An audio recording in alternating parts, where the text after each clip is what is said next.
na mangyayari. Sino ba naman ang hindi matatakot? Nasa gitna kami noon ng isang napakadilim na daan. Padalang na ng padalang ang mga poste ng ilaw hanggang sa purong kadiliman na lang ang nakikita namin, maliban sa ilaw ng aming motor.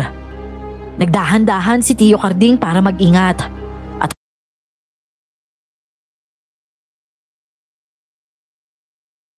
at halos usad pagong na nga kami, pero biglang napatingin siya sa kanan.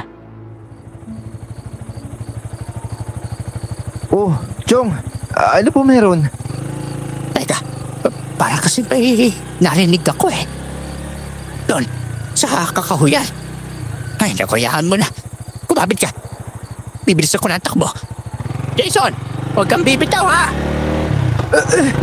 Chong, ano po ba nangyayari? May humahabol sa atin! Oo, naku, may humahabol po sa atin. Oo nga, may gumagalaw sa mga puno, Chong. Ang dami po nila. Huwag mo tinigan! Kumapit ka lang! Pakana na kami at nakita ko na ang arko ng San Silvestre. Nang sa gilid ng aking mga mata, may biglang sumulpot. Isang napakalaking aso na mas mataas pa sa motor. At halos mahulog ako sa kalsada sa gulat. Paglingon ko sa harapan ng daan, nasulyapan ko na meron pang mas malaking nilalang na nakaharang. Sinubukang gumilid ni Tio pero huli na ang lahat. Bigla kong naramdaman ang pagtalsi ko mula sa motor at tumama muna ang buong kanan kong katawan bago ang ulo ko sa kalsada.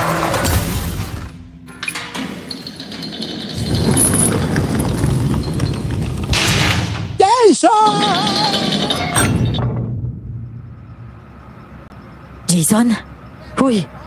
Jason Reyes! Gumising ka na nga dyan. Ikaw si Jason Reyes, tama ba? Aray ko, ang sakit ng tagiliran ko. Shhh! Huwag ka maingay! Ha? Sino ka ba? At saka nasaan ako? Miss, sandali lang! Aray, ang sakit ng katawan ko, miss. Tulungan mo naman ako. Hoy, kumalma ka nga dyan. At saka babaan mo nga yung boses mo. Baka marinig nila tayo eh.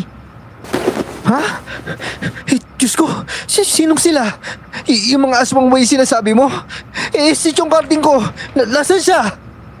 Ay, ano ba yan? Mukhang malala nga yung kalagayan mo. Pero kapag hindi ka pa kamalma, papasok na ako dyan at sasampalin na kita. Kung di mo napapansin, nasa presinto ka. At pag nagkamali ka dito, lalo ka lang malilintikan. Lalo tayong malalagot dyan sa ingay mo eh. Pasensya ka na. Pero sino ka ba talaga, miss? Ako si Cara Montemayor. Pero bakit ba ako nandito? Nasa highway lang kami kanina. Tapos naalala ko na aksidente kami. Meron kasi mga aswang eh. Alam mo, hindi ko alam yung sinasabi mo eh. At kung hindi mo pa napagtatanto yung sitwasyon mo, nakakulong ka. Ikaw si Jason Reyes, di ba? Oo. Pero teka sandali. Paano mo ko nakilala? Syempre may ID ka sa wallet, di ba?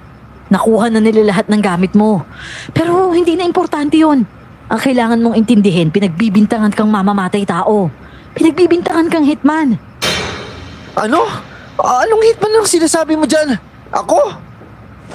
Marami kasing mga nangyayaring krimen dito sa San Silvestre.